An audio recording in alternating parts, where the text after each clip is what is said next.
This remote fishing town of nearly 800 people has one of the most spectacular settings in the world. We're lucky to live where we are. We have this beautiful country, we've got gorgeous geography, bountiful fish. That's only part of what makes King Cove, Alaska a special place.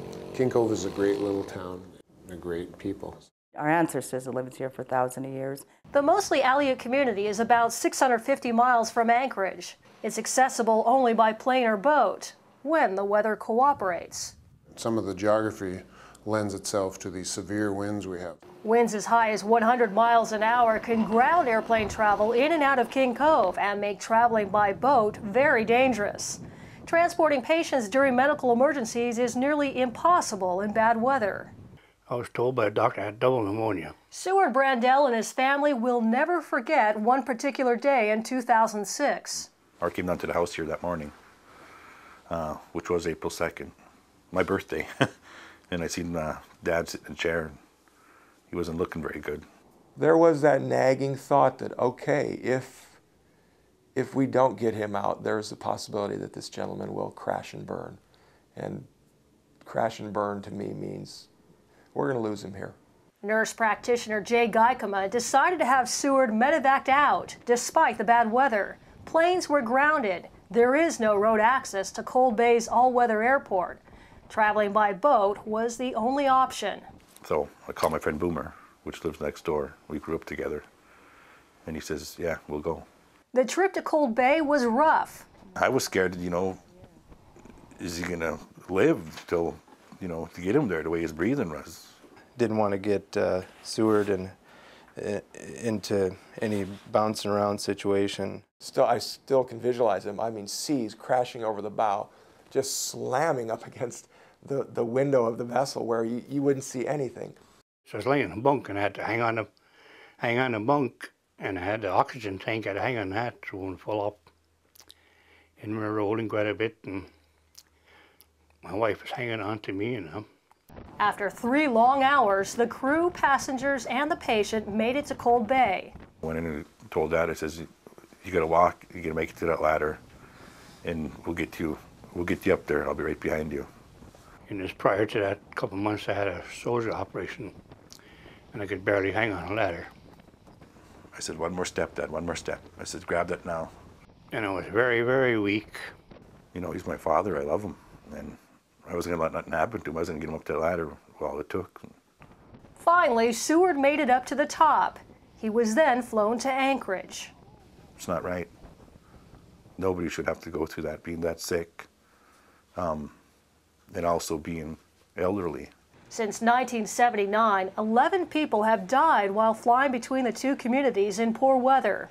Getting authorization to build a road from King Cove to Cold Bay has been a battle for decades. It is frustrating. In 1980, without consulting the indigenous Aleut people, the federal government designated a major portion of the land that lies between the two communities as wilderness.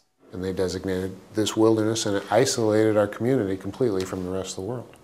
And the impact of it has been, it's horrible. In 1998, King Cove tried to get a road through legislation. Environmental groups opposed it. As a compromise, Congress appropriated funds for improvements to the medical clinic, airport, and a marine transportation system link between the two cities. We had 10 minutes to decide to either accept or reject the deal that was negotiated. We had the broadest outline of what the deal was, and didn't find out until several days later that every part of that deal was nuanced by the people negotiating it. Funding for the clinic was not enough and did not include a full-time doctor. Patients with serious medical conditions still had to fly to Anchorage. The Marine Link, the hovercraft, has been expensive to build and operate. With its onboard technology, including radar and GPS, the hovercraft can operate safely when aircraft are grounded. However, the vessel has other limitations. We are not departing if the winds are 30 or if they're forecast to be 30 or above during the time the hovercraft is in flight. In addition, the vessel is projected to generate an annual operating deficit of nearly $500,000.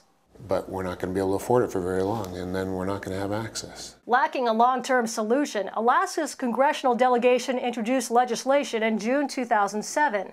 The bill would add more than 61,000 acres of key wildlife habitat to the Eisenbeck National Wildlife Refuge. Those lands are of high habitat value.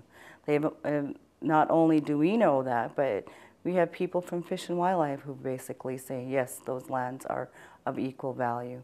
In exchange, King Cove would get a single-lane gravel road through the refuge to Cold Bay. But environmental groups claim building a road in the wilderness would set a precedent. There were roads there from World War II. We figured there was 40 miles of roads on that refuge system. Despite the challenges, residents are hopeful about the future. They're optimistic Congress will choose the common-sense solution. I hope this road could go through. I have 21 grandchildren, and I don't want them to go through what I went through. And their kids, when they get big, we need a road. We need a road badly.